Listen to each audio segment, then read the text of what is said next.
Welcome to the Tour Expo 2025. Tonight is the 23rd of July, and we are talking tonight about our Central European tours, mostly Croatia and Greece. And I have some special guests on tonight with me as well. I have Kent and Celeste, who've traveled with me on several tours, and also Diane and Lee as well, who've traveled on several tours as well. We're going to talk about Budapest, Hungary, and Croatia tours, and some of the Balkan Peninsula tours at the first segment of this presentation tonight. And then we're going to cover Greece for the last 20 minutes.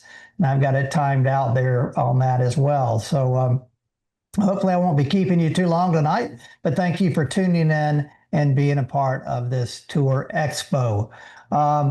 I want to just do a couple of commercials. We'll zip through them really quickly because if you're here, you're on night number 7. You luckily or hopefully you've been in all night 1, 2, 3, 4, 5, 6, 7, and tomorrow night is the grand finale night. But if you're interested in going on a tour with us in 2026, we're offering a $100 discount per person on any tour you sign up for 2026, and that offer is valid until the 15th of August next month.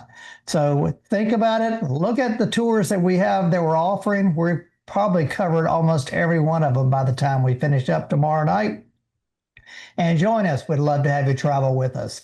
Also, we have about 5 different tours for the remainder of the year that are still going on, and they begin in August, the middle of August, and go all the way through December.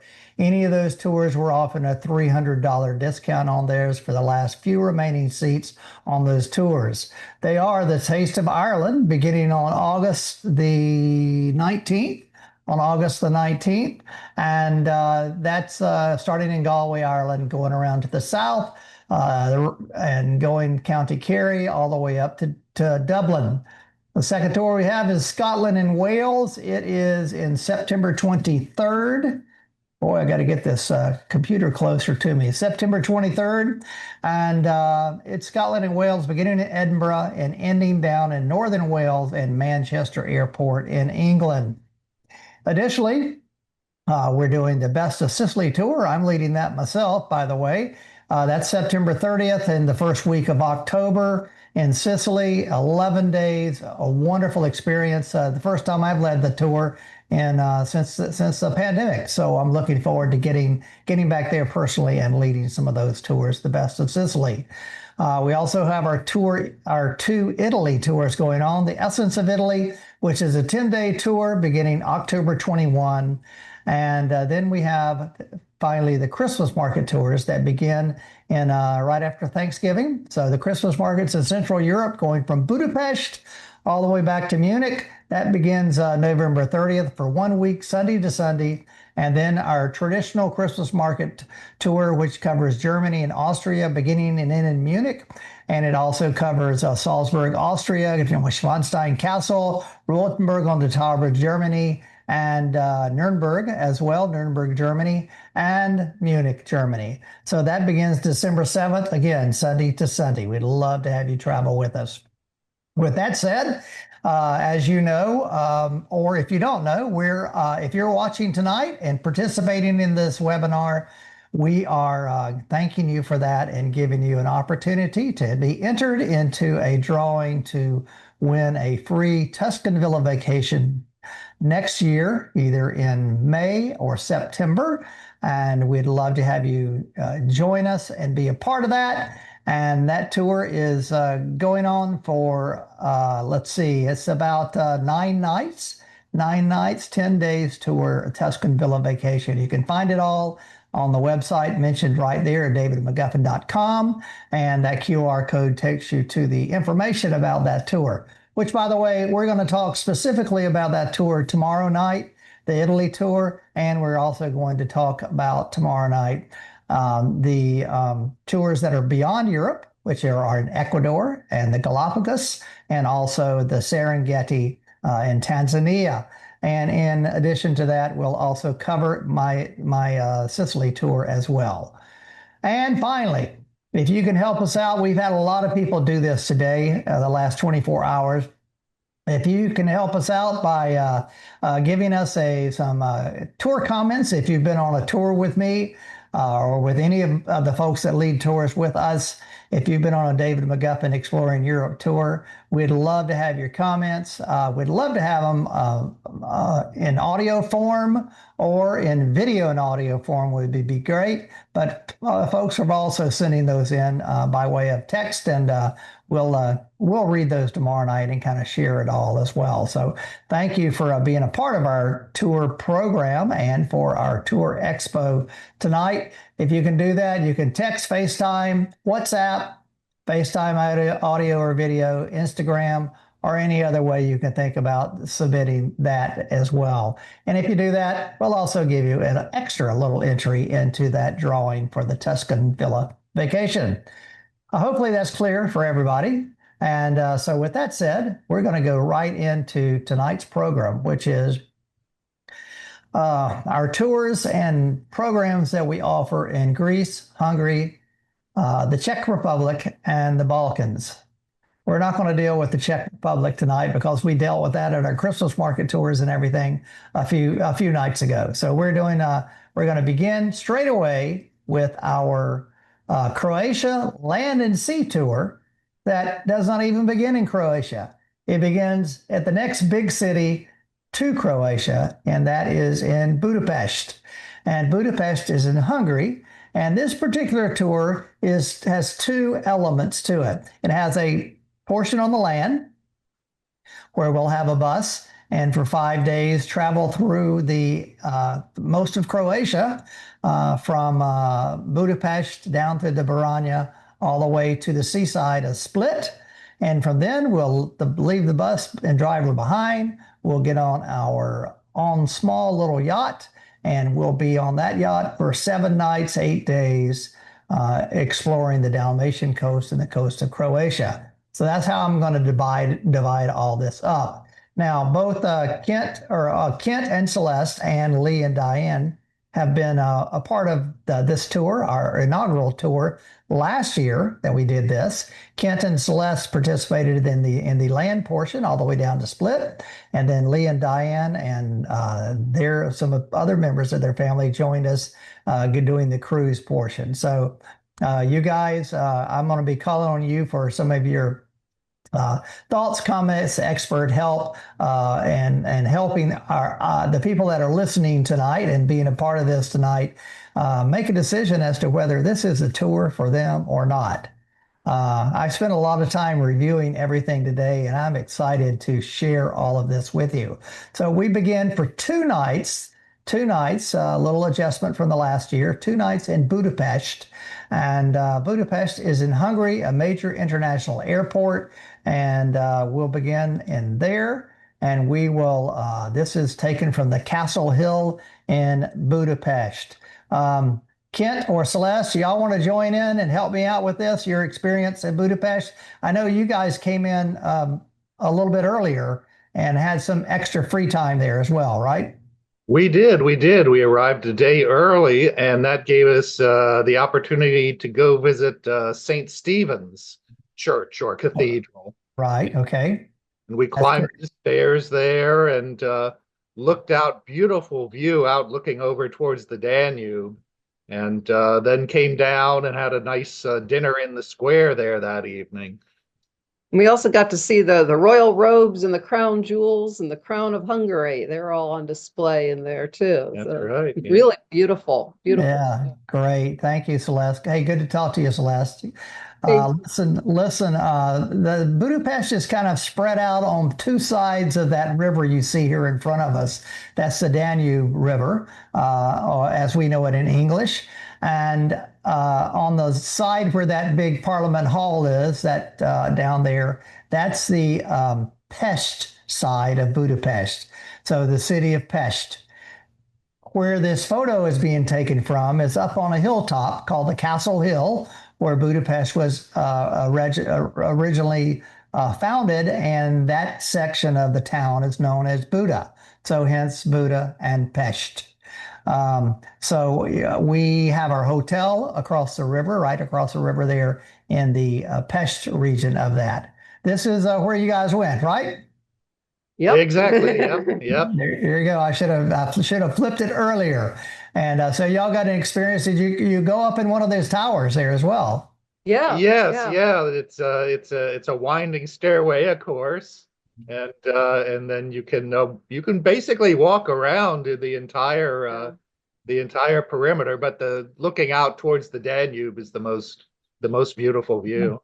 Oh It's a yes, great view yes. at sunset. This is taken probably the second day on tour when we were on the Castle Hill last year. And we were last fall. That's actually Kent and Celeste. You can only see their backside there. That's not that side, but you can see them. But they're displaying David McGuffin's Exploring Europe backpacks as well. And so we had this gentleman named Mladen who was our guide for most of the trip on the land, and he was showing us around the Castle Hill that day. Um, some other folks taking photos. Maybe this is a video. Yep.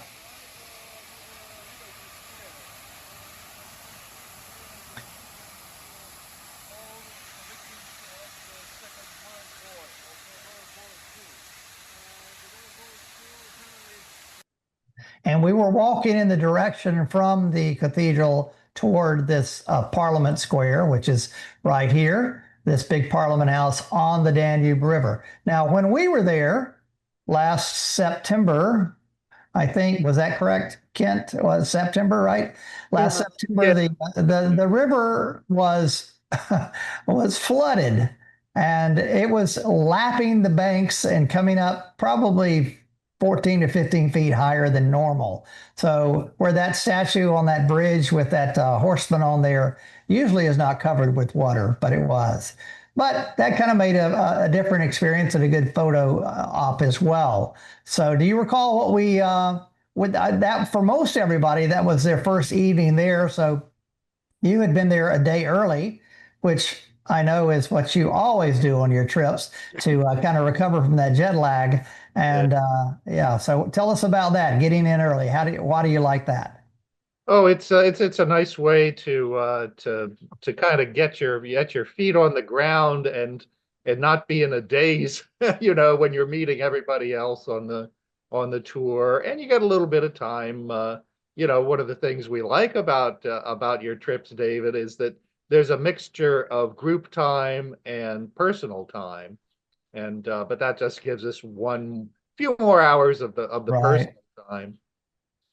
Yeah, so when I'm talking about my tours like tonight, I often forget to remind people exactly what you said, but we try with our tours to have about 60% of the time maybe planned and structured, either with walking tours, visiting attractions, doing activities, eating dinner together. And then the other 40% of the time, we hope we can educate you enough at the location that we're at where you can get out and do some exploring on your own as well. This first evening, I think we went to this restaurant right here. We had a great dinner together and were entertained by some classical music.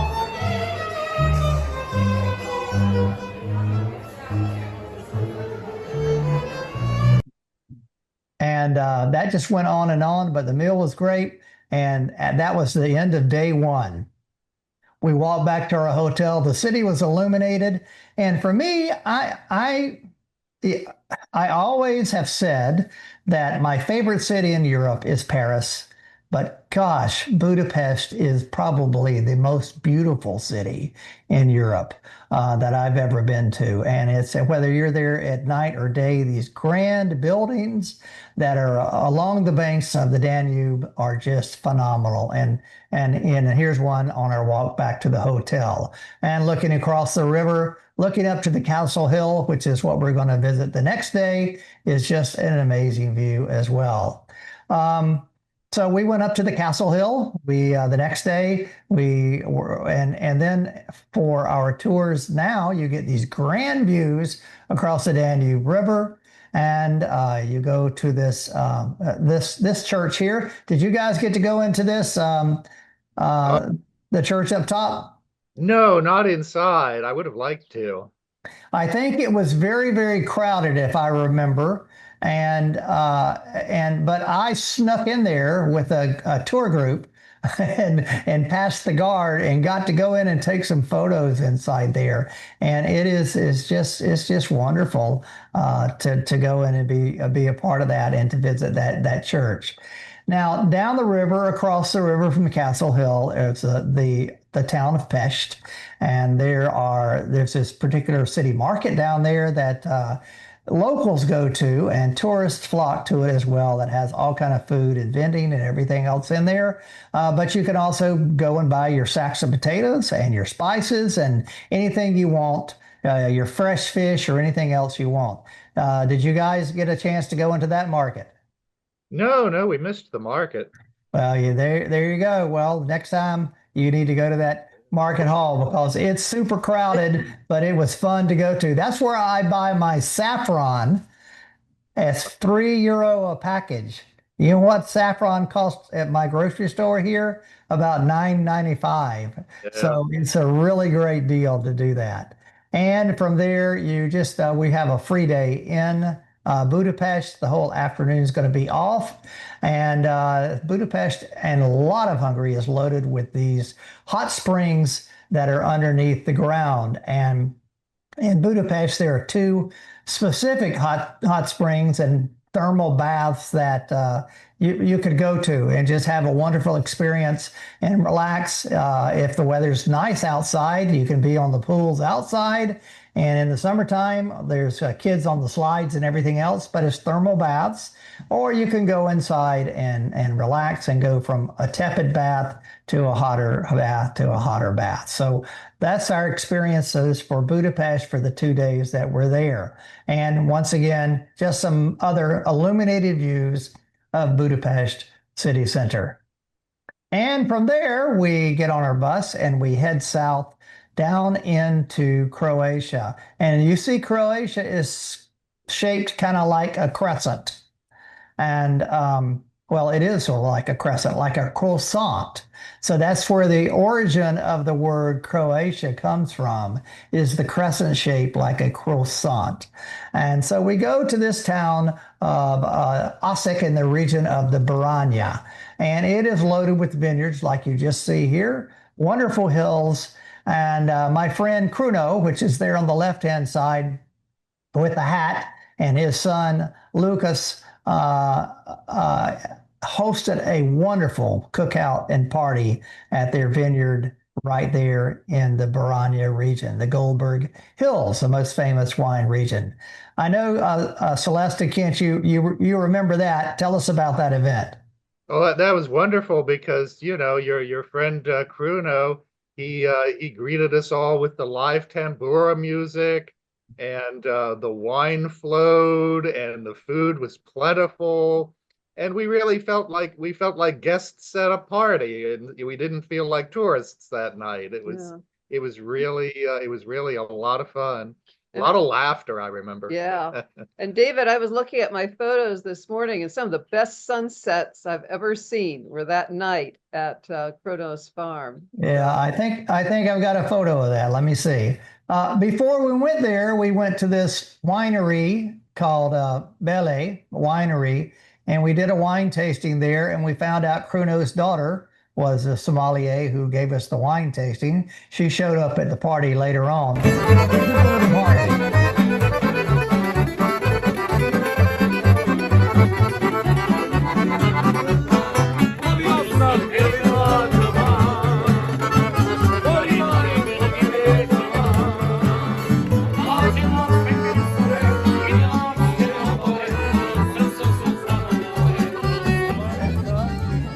Hey, David McGuffin here. We are in the Baranja region of Croatia at my friend's vineyard here on the Goldberg Hills. we're having a party here tonight with our group. We're doing the Best of Croatia tour and a cruise later on, but tonight, this evening, sunset to the west, this big party. We're going to have an outdoor cookout, some stew and some lamb. We've already had some wonderful homemade brandy. What a great way to experience Croatia with family and with friends on Exploring Europe Tour, and my friends here in Croatia too. Hey, your adventure starts right here with David McGuffins Exploring Europe. And after an hour or so of outside, we came inside for the meal, and the musicians did as well. There was this particular type of fortified brandy that's called Orakia. That's all over the Balkans, and you can't get away without having to take some in. And it was very free flowing. Did you guys try that, Kent and Celeste? Yes, yes. I think that was the first thing we got. They greeted us with a cup of that. So there you go. Right. From we spend the night there. And then from there, we head down, going to the south, going to the capital city of Zagreb. But on the route, we stop at a little town called Jakova, and it has this grand cathedral you can see there on the right-hand side, and opulently decorated inside. When we were there, we had, I don't know, was it the priest or someone in the church showed us around? Wasn't that correct? Yes, I remember that they took great pride. We also, when we were in Senia, there was a priest who spoke for a while to us about right. Yeah. Pride in the local history. Yeah. Right, because it's this is not a big tourist destination, and so when they have a captive audience, they love to share their heritage and history. Celeste, you were going to say something? Yeah, no, it was just breathtaking. Yeah. It's not one of the most, it's not like Notre Dame or anything people don't know about, but they should, because it's just a gorgeous cathedral. We also, just right in the same town, is the stud farm for the Lipizzaner stallions. Now, you know, they perform in Vienna at the Hofburg Palace there, but they are bred and groomed for the first 2 or 3 years of their lives here. And you can see this one standing here is gray. As they age and get a little bit older, they turn white like the one out here in the field. And so this is, we had an opportunity to go in there and then had lunch as well at a nearby Taverna restaurant. From there, we go down to Zagreb. Zagreb is the capital city, a grand Habsburg city, just like Vienna is, and just like Budapest is. And this was, one of their southern, the Habsburg family, if you recall, they ruled for almost 900 years in this region. And it was in 1918, at the start of World War I, when the Archduke Ferdinand was killed. He was the next in line for the Habsburg throne and for the Austro-Hungarian Empire. And then all heck broke loose for World War I. But Zagreb is a great city. Well, it's also in a valley and up on a hill. We'll walk around and experience this. It's very pedestrian friendly. You don't see cars in the city center. And we'll have an opportunity for you to go out that night on your own and explore, and also to have dinner on your own. But there's this one particular street where we're standing here that has 20 different restaurants that are all authentic, not touristy oriented, but they're just wonderful. And you can see on one of my trips here, I got these lamb chops that were just so memorable there in Zagreb. And from Zagreb, we go down to the Plitvice Lake National Park. And this is a mountainous area of the country. The mountains are limestone, and the river has eroded a gorge through there. And there's a series of 7 lakes that cascade one into the other, into the other, into the other as the river progresses on its way down to the seaside. Now, we were able to spend, gosh, probably 4 or 5 hours there and had a great time. And I'm going to let Kent and Celeste tell you about their activities as well, because Charlotte and I were kind of just maybe 30 minutes behind them, so we would glimpse them in the distance all the time. Yeah. Hey, No, it David was McGuffin wonderful here. We because are there's- in Croatia. Oh, sorry, at Ken. Plitvice Let me get out of the Lakes way here. National Park here in central Croatia. We're doing a day trip here. Fantastic day and fantastic waterfalls. I hope you enjoyed this look around the national park here, Plitvice National Park. Okay, Kent, go right ahead. Okay, yeah, no, that little clip was perfect because it shows how you had the A, B, C options depending on how far you wanted to walk, and there was an excellent network of boardwalks and trails that took you around to all these waterfalls and lakes.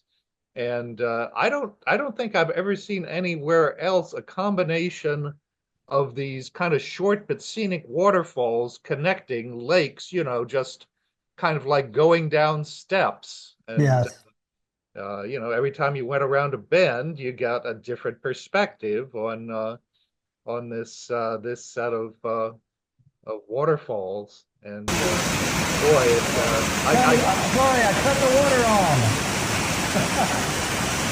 It's going right by us. yeah, that's a very typical. Yeah, Celeste.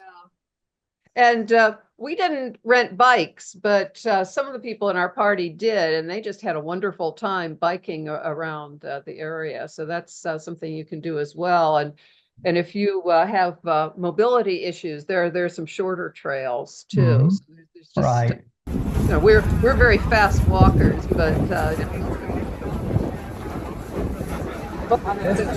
Yeah, this is the one lake that we were able to do a short little cruise on from one side to the other in this kind of flat bottom boat type thing.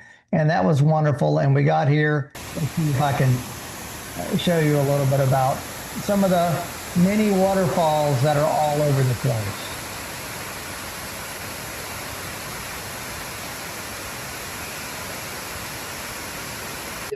Yeah.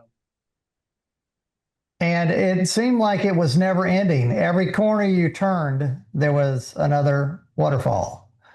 Yeah. Any other comments, Celeste or Kent, on that Plitvice? It's a must see. You got it. If you go to Croatia and you miss that, you've missed a great part of Croatia. And the coast is wonderful, but inland, I think that is one of the most important tourist attractions in the whole country. So make sure you get that. From there, we're going to actually stay there overnight on our upcoming tour in September. And that's our kind of a new way we're arranging everything. So we'll be there overnight. And then the next morning we'll get up and we'll drive down toward Split. But we will go to this town that Celeste mentioned earlier of Sin.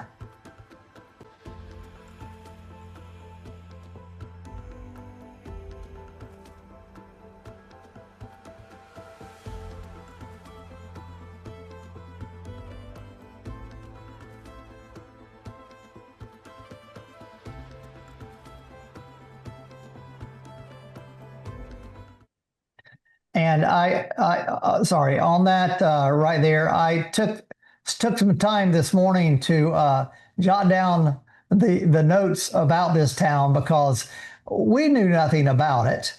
And when we arrived, but evidently the Croatians all know about it. So it's a very big battle that occurred here for the Christians fighting against the Muslims. And it was in 1715, I believe. And an apparition, a holy apparition, appeared to the Christians, and they were able to stop the invading Ottomans Muslim Turks from coming up and marching all the way up to Hungary and taking over the Habsburg Empire. So ever since then, they have this festival, and that the local folks and experienced riders dress up in historical garb, carry a lance, and get on a horseback, and they try to spear a small little circle about this size, a little brass ring that is called the Alka. And that's the festival, the Alka Nights Festival. We were, let's see, why am I going back here? Let me get it. We were fortunate to, I'll come back here in a minute. We were fortunate to go into this museum that gives the entire history, and you could sit there and read all the placards, but we had the director of the museum give us a private tour. What do you think about that, Kent and Celeste? Well, that was great. As I seem to remember that he came to the museum in workout gear because he had been at the gym. But he wanted to give us the tour personally, and yeah, wonderful. Yeah. Very state of the art. Yeah. And all those figures behind it are depicting the festival that they have every year, and they are all hand carved wood, or they're wooden. They're not some fake mannequins, plastic mannequins. They're all carved wooden mannequins and horses and everything else depicting that festival. So it was a wonderful, eye-opening experience for me. Let me back up, because here, after we left the museum, we went around the corner to this church, a famous pilgrimage site devoted to this Our Lady of Sin, who is reported to appear to those Christians who were fighting off the Ottoman Turks in 1715. And this is my depiction of up to the icon of the Lady of Sin. It sounds like I'm saying S-I-N, but it's S-I-S-J-I-N. What is it? S-I-N-J. Yeah. Sinja, maybe. Sinja. Sinja? Is that it? Yeah. Okay. Yeah. So the story is that they had the painting in the church, and the story is that she rose up out of the painting and up onto the mountainside and scared the Turks away. And so now they've covered her frame with gold and jewels and all sorts of things. And then they parade the painting through the streets during the Alcan. Okay. So that was already there, that painting of this lady, Our Lady. Yeah. It was there in 1715. Yeah. Okay. Good to know. All right. And yeah, that was one of the most amazing things we saw on the trip. And I've never heard the story. And I talked to a friend of mine who lives in Paris. She's a Parisian. She's traveled all over Europe. She's very well versed in all things, that she had never heard of this place. She had never heard of this experience. So you take us places that even the well-traveled people don't know. Guess what? I even learned, I was the first time visitor there too with you guys. So that even happens to me sometimes. Yeah, keep it on the tour. We enjoyed it. Okay, from there we head down to the seaside town of Split, and we our bus and driver goes away, and we get off, and then we join a 8-day, 7-night cruise on the Adriatic. And I've kind of divided this tour up like a hop on, hop off. So if you didn't really want to spend the first 5 days coming down from Budapest to Split, you could join us in Split and do the next 8 days on the cruise. And that's what Lee and Diane had done, along with their son and daughter-in-law. And so they joined us in Split. So Lee and Diane, y'all are welcome to unmute and join in on anything we're going to talk about here for the next few minutes, because you guys were a viable portion of that as well. So on that Saturday, the ships sail at a really frequent schedule throughout the tourist season. So they go Saturday to Saturday, north to south, and then it turns around Saturday to the next Saturday, south back to the north. It just repeats week after week after week. And these, tell us a little bit about one of you guys, maybe Lee and Diane. You guys just joined us here. We had an opportunity to go to the town of Split and to tour that, which was an awe-inspiring town. But it's the crazy thing, it was built around the retirement home of a Roman emperor. Any of the four of you want to chip in with some of the history on this?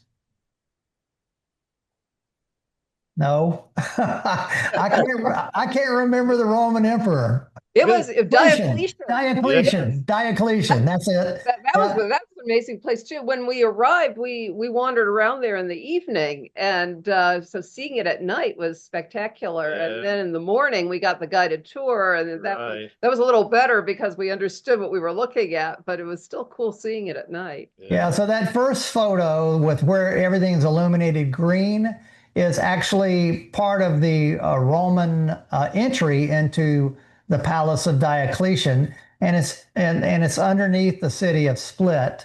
And then this next photo is inside the ancient Roman walls, and you can see that those are Roman temples and everything. The tour guide was fabulous, and everything that we really enjoyed that part of the tour.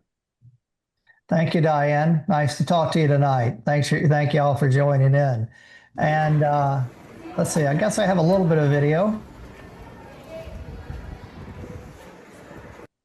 I recall there was a wedding, or at least wedding photos happening in that area as well. Now, if you're looking at this area, the seaside is on the left-hand side. The town of Split is on the right-hand side. And so along that promenade is where the ancient Roman wall was and the city was. So that promenade stretches down for probably 300 or 400 yards with a lot of cafes and everything else. The boats that, let's say yachts, I'm gonna probably use boat all the time, but I know it's not a boat. But the yachts that we were on and that were sailing throughout the Dalmatian coast were first class, deluxe superior sailing vessels. And we just had a great time. And I think there was probably a maximum of about 32 people or so on the boat. And then there was a crew of about 6 or 7 as well. I just took some snapshots of my stateroom that we had. And it's very functional, plenty of room in the bathroom, about the size of a cruise ship stateroom that you're accustomed if you go on cruises here at home or if you've done river cruises in Europe. And but this is one that was on the deck and we paid a bit more money for. But Lee and Diane, y'all had the biggest cabin in the whole ship. Tell us about that. Fabulous. Looking at your picture, David, ours was twice that size. And yeah, we didn't pay for the upgrade. We had so much room, huge bathroom, huge stateroom, very, very comfortable. And so it was one deck down, and but you still had portholes and windows looking out. And how much time? We don't spend any time in the room anyway. And for the extra room and space and the extra savings of probably 700 or 800 euro, that's a bargain. That's what I booked this coming year for sure for myself. I can tell you that after y'all showed us that and gave us that tip. Yeah, we were very comfortable. Yeah. That night, the first night, we had a grand dinner prepared by the chef, and it's one chef and one sous chef and a waiter, and basically that serves everybody. So this is it. That's Kent, that's you and Celeste there right behind the flowers, I believe. Yeah. Yeah. I wonder what I'm staring at. Right. I thought you had a flowered shirt on until I looked closer, but there it is. Yeah. And so you can see wonderful food, wonderful wine. Y'all talk, all four of you talk about the food experience on the boat. Absolutely. You know, that chef did an amazing job. The presentation was just exquisite. And I don't eat desserts myself, but I heard people just raving about those desserts. Right. Yeah. Every night's meal was different and unique and yeah, enjoyable. Yeah. So we had two evening meals. Night one, well, right there, this first night, and then the last night before the cruise ended. The rest of the time, we had breakfast served in the morning, and then we had lunch that was prepared. And that was because we ended up being in port. It was planned to be in a port every night so that we could experience the locale. These are just some more photos of some of the desserts that first night. I guess I just must be showing some food along the way to the lunch. There's a chef in his little window that he would push out 30 plates of food in the space of 10 minutes, pretty amazing. And this is our fishing from the sea day. And that seafood cooked in a pouch, in a parchment pouch, was divine, was wonderful. This is one of the ports. Yeah, I guess this is Split before we take off, and here we go, we're leaving.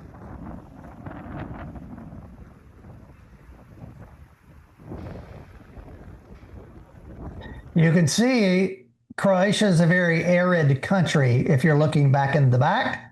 There's pockets of vineyards and a wonderful fertile soil, but for the most part, driving through there, we discovered that it was rocky mountains with little vegetation on it.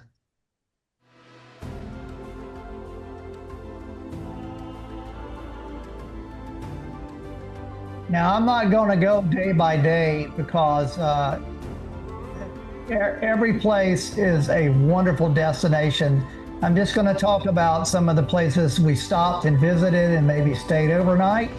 And so this was the first overnight stay. It's only a short distance cruise. I think we were maybe cruising for about 2 hours or so, and it was all said and done. So this is Trogir, and this is our ships just pull right up there to the dock.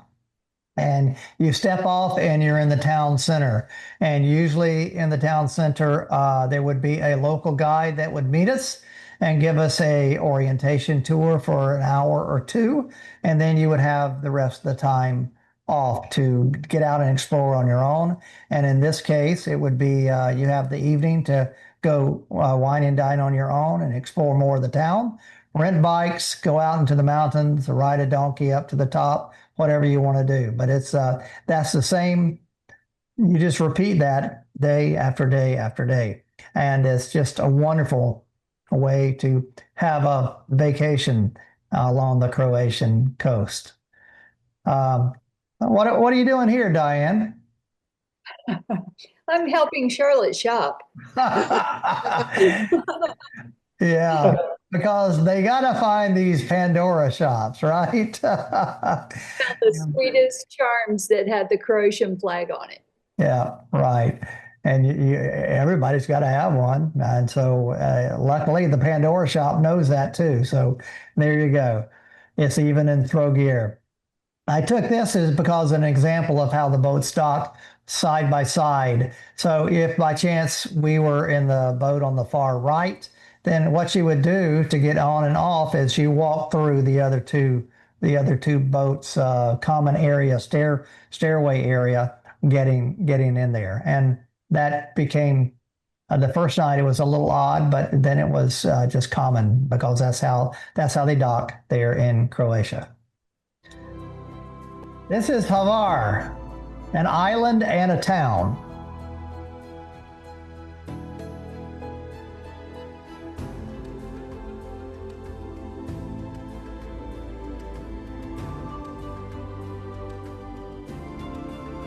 You see the castle on the top and the harbor in the bottom. That's common to every town, and there's always at least one church, if not many, as well. This whole country was settled thousands of years ago, pre-Roman times, and then it's been captured inhabited by many, many differents, the Ottomans, the Turks, the Venetians, the Minoans back in the day, and so and now the Croatians. So it's a pretty good history in the country. This is looking from the bow of the boat as we're heading to Hvar. You can see it's just a beautiful place. And for those of you who maybe are worried about, oh, I can't go on a cruise because I'm seasick, I sometimes get a little queasy as well, but that's about as far from the land as we ever get. Any of you guys want to comment on that type of cruising? Oh, very smooth sailing for us. Very smooth. Yeah. Yeah. Like it's an ideal sized boat, not too big and not too small. And the crew and captain were, sometimes there was a language barrier, but they were very, very nice. And there were some swimming stops along the way too. Oh, that was fun. That was fun. Yeah. Get to swim around in the water. I've got I think I've got a couple little videos of that somewhere. There's one right there now that you brought that up. So we were able to anchor once or twice a day and have a swim stop. And we were there in the fall, and it wasn't too cold to get in, especially once you got in. It was a welcome plunge and relief. And so it was great to do that. And a little look at the boat as well. I think this is a series of me just taking some video, short little clips of the boat, the yacht. What do you call it, Lee? Is it a boat, a ship, a yacht? What? I'd say this is a ship. A ship. Small ship, yeah. Okay. Ship bigger than a yacht? I mean, that'd be a really big yacht, I think, yeah. Okay. You got it.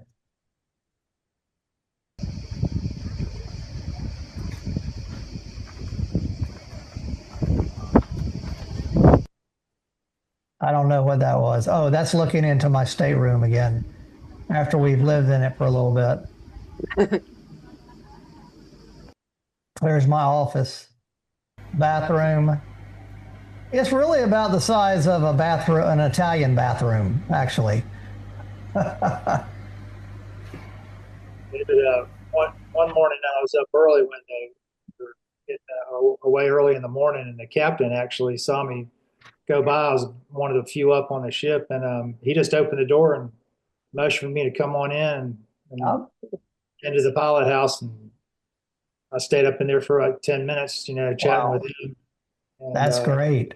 And yeah. you know, that didn't happen on a big cruise ship, that's for sure. Sure would. And, Yeah.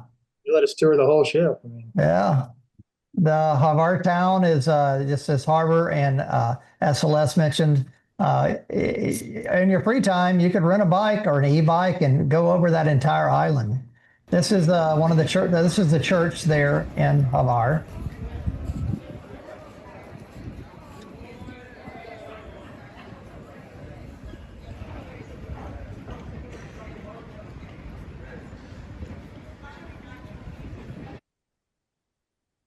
And just some more images. You can see that there's a fortified castle on every island because that was the safest place for protection. Let's see, I already went there. Here we go. Just a little bit more dinner night out. So once we started cruising, we had the nights in the port, and then you could go out and get dinner on your own. And there was a concierge or a cruise director on board that could give you hints and advice. But what ended up happening was we all took her advice, and we ended up at the same place many of the times, and then we couldn't get in. So we all got around and discovered different places to eat. So it was kind of nice the next morning coming back and talking about, well, where'd you eat? What'd you do? Where'd you do? Do you enjoy those nights out? Oh yeah. Oh yeah, yeah. I still have pictures on my phone of the whiteboard because that's where Senia would write up our schedule and also some recommendations for restaurants on That's shore. right. Yep, I had forgotten about that. They post that every morning. Yeah.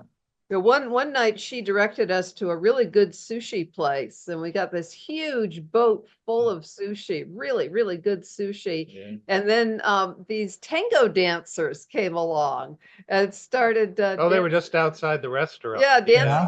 tango. So we got our free Yeah, entertainment. little entertainment Yeah. too. Oh gosh, great.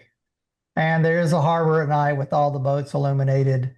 It doesn't get any more beautiful than that. And then we went to another island called Bol.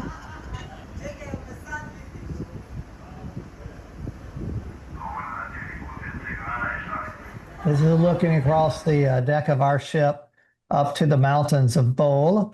I recall we saw these huge baskets of grapes that had been picked, and they had a winery and a vintner right there on the island.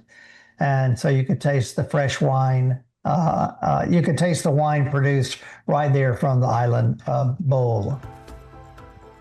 And then, like, Bol is in the background, and this is Korčula right here. So you see how close the islands are.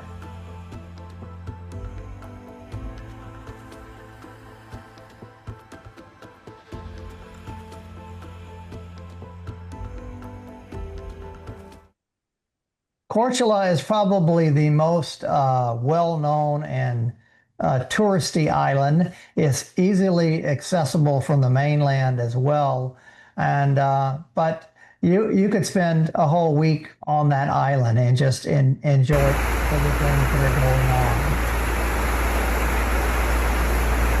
In the upper left-hand corner is a huge cruise ship, 2,500, 3,000 people on it.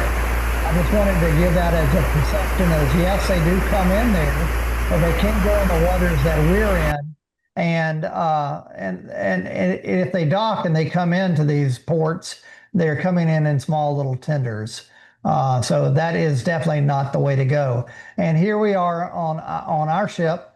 This ship was named the Mama Maria II.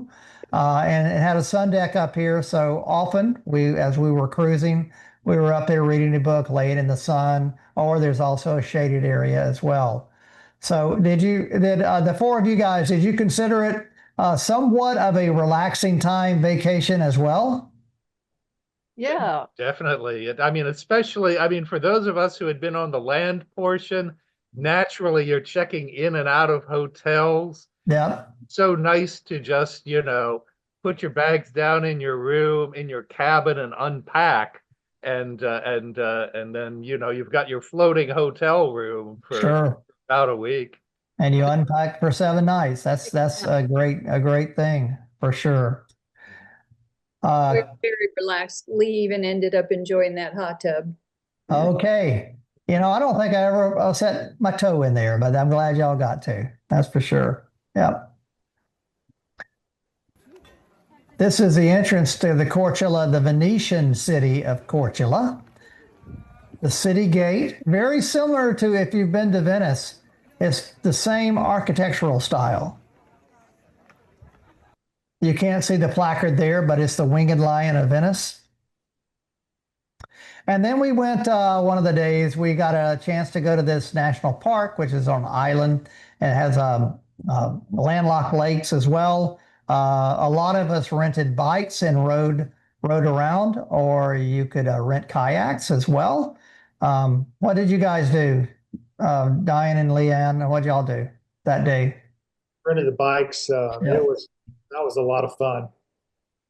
Yeah, our son and daughter-in-law were with us, so the four of us had bikes, and we just had the most amazing photo ops, stops for pictures, and just enjoying it, and the view changed all the way around. It was really amazing. Great. Yeah, I think so too. I'd been there 2 other times, and I rented a bike this time as well. And for me, that's the way to go. We were trying to talk the guy into giving us e-bikes. He said, "You don't need e-bikes on this because it's flat." And he was right. It was flat most of the way. So we had a great time. And then we cap off our cruise by going down to the town of Dubrovnik. And you can see this is a walled city. And it's probably the most famous and most touristy and most well-known destination in Croatia on the Dalmatian coast. And so our ship docked nearby. And then we had a bus or some kind of transport into the city center if we wanted it. And so, of course, we toured the city center. You can get up and walk on those walls. Did any of y'all have time to do that? Yeah, Or no, we didn't walk the walls there. we did. Well, we walked through the town. We went into the old customs house. Right. We walked Yeah. the walls in stone. Yeah. Okay. We walked some of the walls. We walked I up guess, a flight of stairs yeah. and Yeah, yeah. views of the water. Yeah. There's it's a wonderful town, and I found that if you're there in the middle of the day, it's very, very crowded. But if you wait it out until after 4 or 5 o'clock, then it thins out. And this is the main town square within the city walls. And just out there to the left is the old port area of Dubrovnik as well. And I don't think this is this is the musicians on the cruise that you guys were on, but every evening on the final night of the cruise, they bring in traditional. And we get to hear.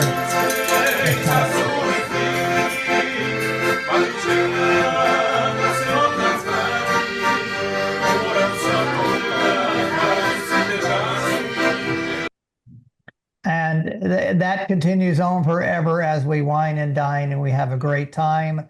And then the sun goes down. The next morning we're in port, and just like any other cruise, it's all over all too soon. And that's a photo of Charlotte and I. We're at a little area, an old port area, looking back to the city walls of Dubrovnik. And so that ends our Croatia, Budapest, land and sea cruise and land tour. Anything to wrap it up there, Diane and Lee, or Kent and Celeste? You know, I was trying to think of what my favorite stop was, and it was hard to come up with one because I enjoyed them all so much, you know. Yeah. Yeah. Well, I'm going to ask, the question is, I often say when I'm traveling around that, boy, I can't do that in Middleburg, which is my little hometown here. And there's a lot of things we can't do in your hometown in Middleburg, but can you think of one that really stuck out in your mind? For me, it was seeing Game of Thrones filming locations. I don't know if anybody else was a Game of Thrones fan, but in Split, the Diocletian's palace has a large hall that they used as the dragon's lair, and then in Dubrovnik, there's a set of stairs where one of the characters was made to do a walk of shame. Oh, okay. And so that was something we saw there. All right. Great. It stuck out to me. One is you cannot jump off a boat in the Adriatic, in the crystal clear blue waters of the Adriatic when you're in Middleburg. Yeah, we Black Creek, right? Yeah, that was pretty amazing. And then the other thing, and I can't remember which village we were in, but they were preparing for a festival for their patron saint, and they were practicing, and the square was already lined with flowers everywhere you looked. And the singers and the musicians were practicing in the square, and it wasn't even the festival, but we got to, hear this beautiful concert and see these beautiful flowers just because we just happened to be there. Right. And that happens a lot on our tours. It seems like there are more more festivals and holy days and opportunities to get out and celebrate in Europe than we have at home. You know, we have our national holidays and everything, but every little town, every little village has their own patron saint and a festival for that saint. So it's very likely we happen upon those wherever we're traveling. How about you, Lee? Anything? Uh, I'd say just the quality of the food over there is just outstanding. You just don't experience that here. Yeah, you got it. I loathe coming back home and trying to find a restaurant that didn't want to serve me in 20 minutes and rush me out, not even mention the quality of the food, that's for sure. Yeah. We're going to switch gears and move on to Greece. And I've got really only, it's pre-recorded with my friend Emma, who was on a tour last year. But Lee and Diane, y'all are welcome to chime in too, because you did Greece with us in 21, I think, if I'm remembering. So feel free to chip in and say that. And Kent and Celeste, I know y'all are going, aren't you going to Greece with us next year? Yep, in April. Looking forward. Okay, so hang in there if you want to. Otherwise, we'll be in touch, but we'll close it all up in the end. I think we got about 20 minutes left because it's pretty much all pre-recorded. Sounds good. Best of Greece tour. Oh, yeah. And that, of course, is Athens and the Acropolis with the ancient Parthenon on top. Let me go ahead and introduce my guest. I recorded it earlier. Hello, everyone. This is my friend Emma Garcia. I've known her for a long time. She was one of my students in the Ridgeview High School band back in the day when she was a student and I was teaching.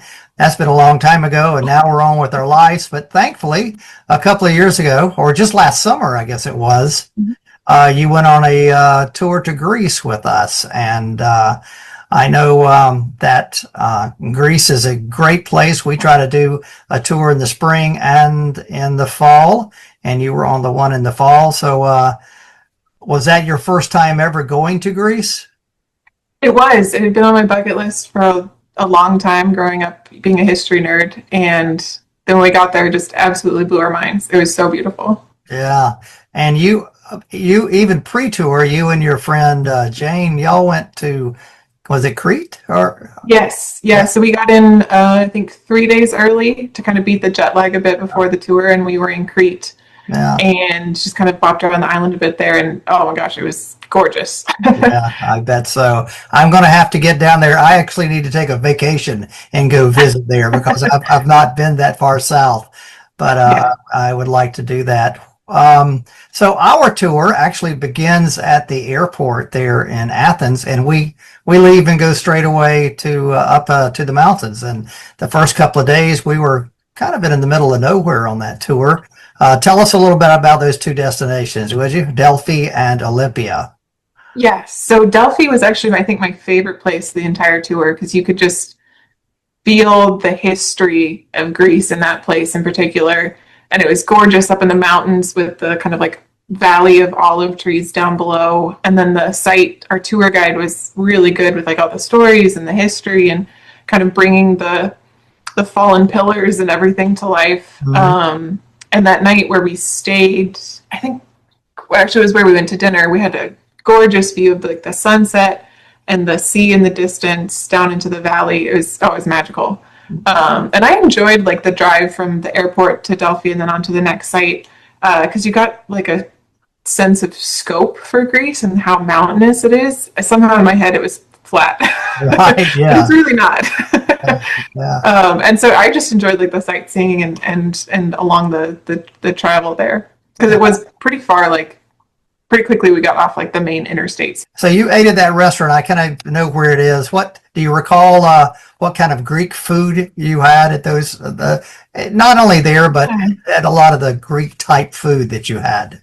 Yes, we had a lot of Greek salads, which I remember one of our tour guides was horrified to learn that in the U.S. we put lettuce in the Greek salads. Yeah, exactly. They don't traditionally there, but it was good, just like the vegetables and the feta and all of stuff. We had like homemade meatballs one night. We had this roasted goat I still dream of this goat that we had in one restaurant. It was so good.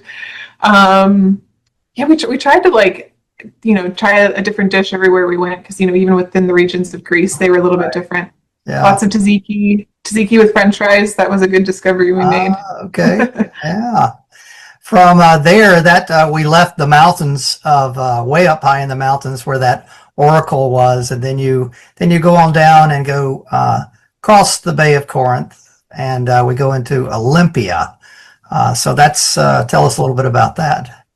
Yeah, that was a site that I didn't know that much about. Beyond the kind of basic, it was the start of the Olympics, but there was so much more history there, and they had some really interesting like diagrams and still some of the uncovered ruins of like where the athletes would stay and where they would kind of build statues of the people who cheated, so that they were memorialized as cheaters. Yeah. So it was really interesting, and every historical site we went to, the guides that we got were just phenomenal, really able to bring it to life, so you weren't just looking at your 10,000th rock. You could actually like see what it used to be. Right.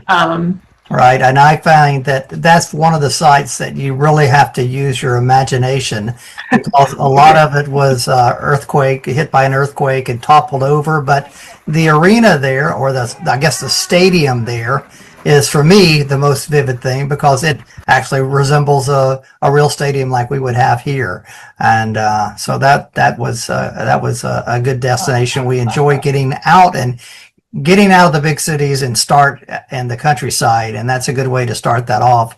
And then from there, we went down. I think you visited the ancient site of Corinth, and then it was really interesting to see kind of like the progression of Grecian history as the different sites that we went to, because I'm a huge history nerd and I love the Odyssey and the Iliad, and so like going to where like Agamemnon was from, and the tomb there, was the scale of it was just astonishing to think of, however many thousands of years ago it was. And that's in Mycenae we're talking about on that one.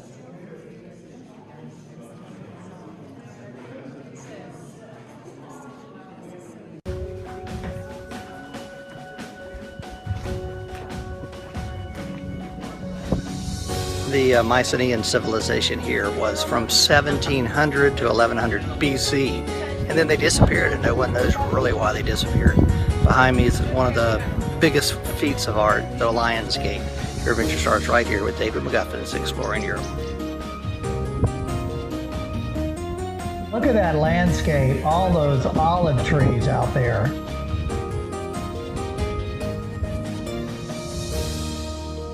They pick all those by hand. Yep. And then Corinth was interesting, just the like social history of the city, of like how they used to have like the Temple of Aphrodite there, the different philosophers that came through, and then as well as like the rock where, I'm gonna get this wrong, Paul, you're right. Okay. My mind just blanked there for a second, but like they get the history of like him doing the addresses to the Corinthians, and so it was really cool to see kind of the different pieces of like ancient Greece, and then a little bit more modern, and then the kind of Christianity coming in as well. And you see like how important just geography was, with Mycenae up on the hill, and then Corinth down by the harbors. Yes. And then the theater at Epidavros, how well preserved it is, was phenomenal. And again, this scale, I couldn't get over how big that place was. Hey, David McGuffin here in the town of Nafplio, named after the son of Poseidon, Nafplios. This is a wonderful place. It's a multicultural city, because multicultural in meaning that it is built with many different civilizations, from the Greeks to the Romans to the Turks, the Franks, and the Venetians, and then the Greeks again.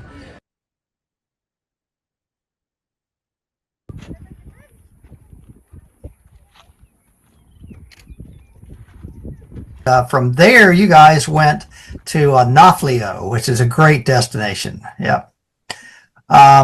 Nafplio is a small little town that's on one of the bays that come up there, so a great harbor town. But on the top of the hillsides are a couple of fortresses. Now, I heard Charlotte told me that you guys never had a dull moment. So you didn't sit around and relax and drink all day. You guys got out and explored. Tell me a little bit about that. Yeah, we were pretty exhausted by the end of it, but in a good way. Yeah, so we didn't climb the 999 steps up to the fortress. Yeah. Very kindly, our driver took us up there. Right. Because they were kind of being blasted with sun at that time. But we did get to explore the fortress, so like kind of again seeing that different period with the Venetian history, which I had no idea that the Venetians conquered Greece. Right. But we really enjoyed Naples because it's such a cute little town that you could just walk all around. Great food. We got a lot of gelato there. And then one of our free afternoons, we did a sunset sail cruise. And so they took us up like a little bit of the coast into some of these little bays, and we got to swim. And then they fed us dinner on the cruise, and the captain / chef was from Crete. Okay. So we had more roasted goat, which was phenomenal. Okay. And we just got to see, the whole city like lit up as we came back as the sun was setting, which was really pretty. That's beautiful. Yeah. You drove for miles and miles and miles through more olive groves, and got on a ferry and went over to the island of Hydra, or Hydra, as we might say in English. And for Charlotte and I, if we have a chance to go on vacation in Greece, we like to go there and rent a place up on the hilltop for 5 or 6, 7 days or whatever. But what'd you find interesting about Hydra? Before she says that, let me cue in Lee and Diane for just a minute here, because we were very fortunate to be some of the first tourists to come back to Greece after the pandemic. And I believe it was in either June or July of 21 that you guys joined us. And I had a tour beforehand in Greece. And the reason I even got in there is because my friend who helped me set up tours said, hey, listen, the country's going to open back up. And as long as you can get out of the U.S. and get back in, we will let you come. And so I had 2 tours back to back, and we just had a great amount of time. And it wasn't this particular tour that we did because we had to kind of streamline it. But Lee and Diane, you got to go to Corinth and Mycenae and Nafplio for sure. Is that right? Hydra, yes. And Hydra, yeah, which we're doing next. What was your impression there of Greece? Oh my gosh, I would go back in a second. There, you can't absorb it all. It's you're walking in places that you've only read about, that seem like fairy tales that you learn in school, and then you're seeing that it's real, and you're standing where the disciples were, and it's powerful and overwhelming. And we were lucky enough to be, right after COVID. And actually, while we were there, the Greek government lifted the mask mandate, and our tour guide came out and said, take those masks off. And it was great because it was like 100 degrees every day. Yeah, right. Yeah, you talk about Corinth, that's where the Apostle Paul, he went there and lived there for a few years, and lived with some sailmakers, and that's what he did for a living, and preached as well. And just walking in those footsteps of things that I always say that I used to study about and read about in my Sunday school lesson, and it comes to life is pretty dang amazing. That's for sure. Yeah. Let's go ahead. We'll go talk about Hydra and let you give your experience there as well. Yeah, I had heard, did a little bit of research, like the little pamphlet that you had sent out before we went, about kind of the history of the island with being like an artist colony, and no vehicular traffic really. So we've made sure to do like a horseback ride around the island, which is really pretty because we happened to hit it at sunset. And we found some amazing places to eat, and really unique arts and jewelry that we were able to kind of pick up there, as not the kind of kitschy, souvenir stuff, but actual mementos that we could remember the town from. And then I dragged Jane, my friend, up to the top of the mountain to the monastery up there one morning, which it was a bit of a hike, but it was so worth it for the view. Right. That I on Monday night I did a tour expo show on my very beginnings of starting to love travel, and I went there in 1977 with my friend, and I pulled out some old photos of us also not on a horse, but we were on donkeys going to that monastery, and Nice. and some old. At that point, an old Greek man with a beard and one of those typical Greek hats on, helping us to go up there and taking our photos and everything. So that has very vivid memories for me as my first experience of getting out of Florida and going somewhere else. That was the very first experience that I had. And then, Athens, you've got to go to Athens because if you go to Greece, and it's a big city, 8 million people or so. It seems to spread on forever as you're coming up on it from the hillside or even from the water going to Piraeus port. It looks like just a sea of white houses just going on endlessly forever. But the historic core of Athens is pretty easy and walkable right around the Acropolis area. So tell me, and of course, you were even there in the fall. I'm sure it was still pretty warm. But tell me about your experience of those ancient sites that you visited in Athens.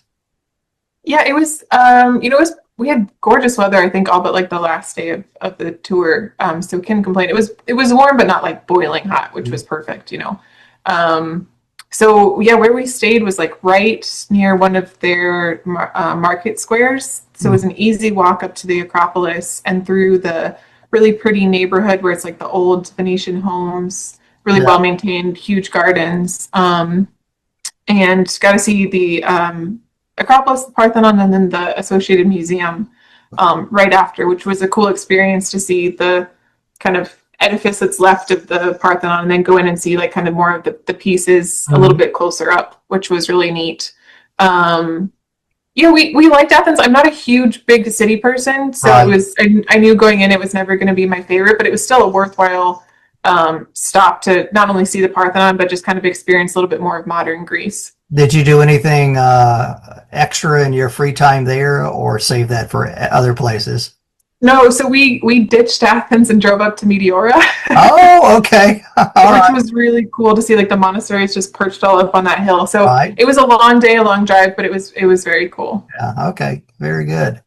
And from that point on this particular tour, some people decide that they're finished and they're ready to go home, but I always want to include the extra 3 days down in Santorini. So you can get there a couple of ways by a normal ferry, which is about 9 hours. You can go by hydrofoil, which is about 6 hours, or you can fly for about 45 minutes. So we elect to fly, and that's a great use of time. And then it puts you on the island of Santorini, or what we know as Santorini, let's put it that way, in the middle of the morning. So what about your days in Santorini? Tell us what you did, a little bit of what we did and we included as a group, but then some things you did on your own as well.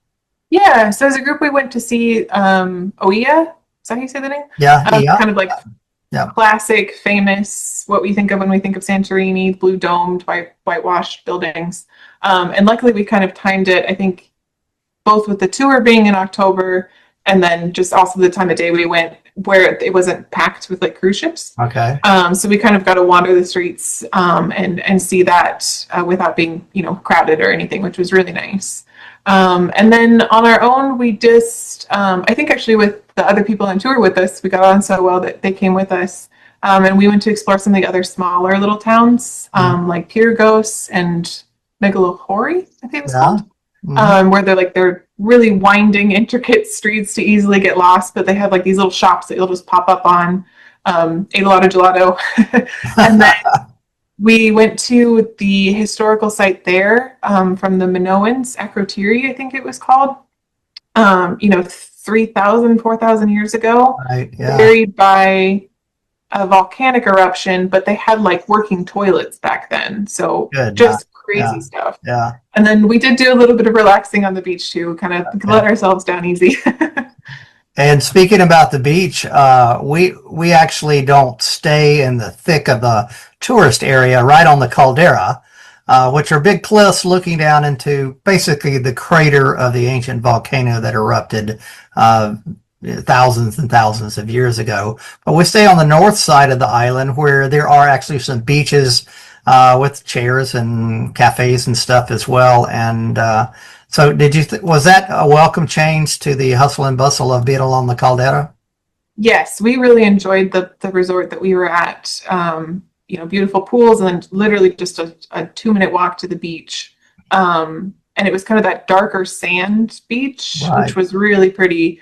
So it felt nice to, like, after exploring the towns all day, to come back and just kind of relax, have the quiet, lapping of the ocean while you're just sitting there on the side. And then I think the last night we went on a sunset cruise with the whole tour. That's right. Which was phenomenal. Oh, it was so beautiful. They took us around so we could see the entire caldera. The water was just absolutely perfect that day. Great. And they did a little, like your other cruise, they did a little cooking on the boat and yes, fed you plenty. So that was so good. much food. So much food. And it was all phenomenal. Yeah. I remember many a time we would like order, a few different dishes and do our best to eat it, and then the chef would come out of this tiny restaurant and be like, "Why you no eat?" Like, we tried. Yeah. So there's no shortage of really good fresh food in Greece. And there's plenty of wine too. It's not the best wine in the world, but if you like wine, you're not going to turn it down. So plenty of that as well. And I always find myself saying, that, well, you can't do that in Middleburg. That's where I live, in the small little town in Florida where we live. And are there anything that kind of sticks out, or a wonderful moment, or a moment you say, gosh, I can't do this at home? Oh my goodness. Yeah, there were so many of them. I think probably the ones that like really stuck out were climbing up to the monastery in Idra, and just standing there looking down not only at the town that we had just climbed out of, but you could see the ocean and the mainland.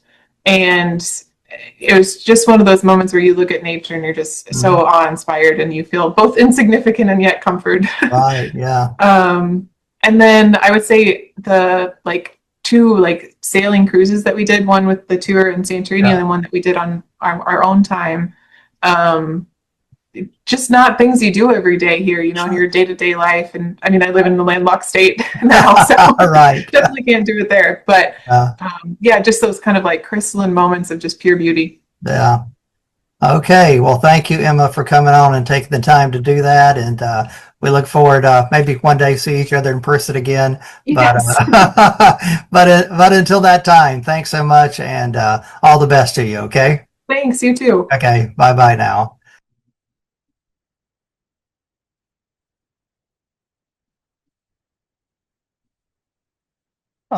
Lee and Diane, any wrap-up comments or suggestions for Greece? We talked about Idra, Athens, and Santorini.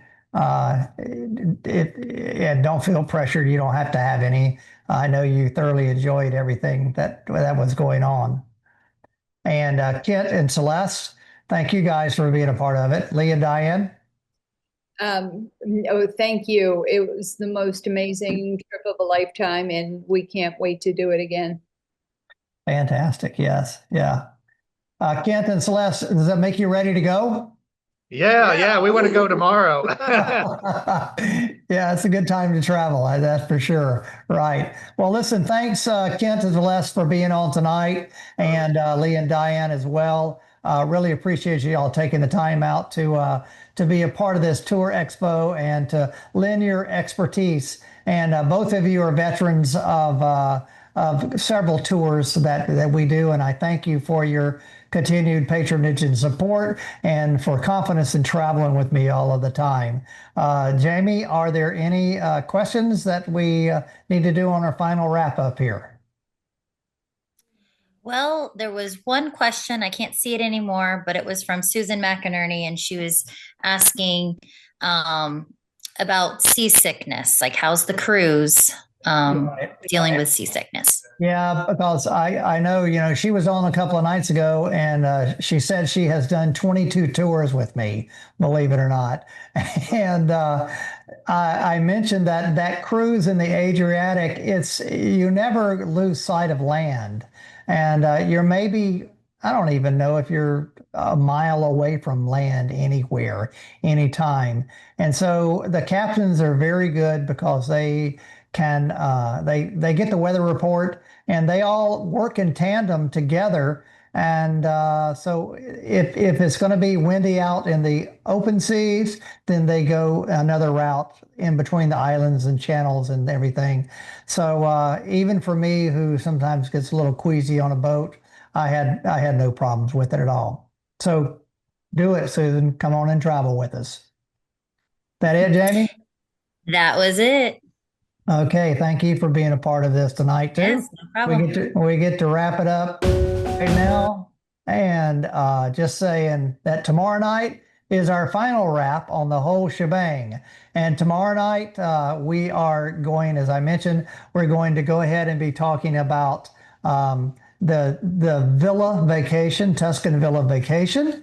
We'll talk about my tours in Sicily, and then we'll talk about my 2 tours beyond Europe, which is Ecuador and the Galapagos coming up in November of 2026, and my tour to Tanzania and the Serengeti Safari, which is coming up in September. It's totally filled and sold out, but we'll be doing it again in 2027. So until tomorrow night, thank you so much for watching, and we'll catch you then. Bye-bye. Good night. Night.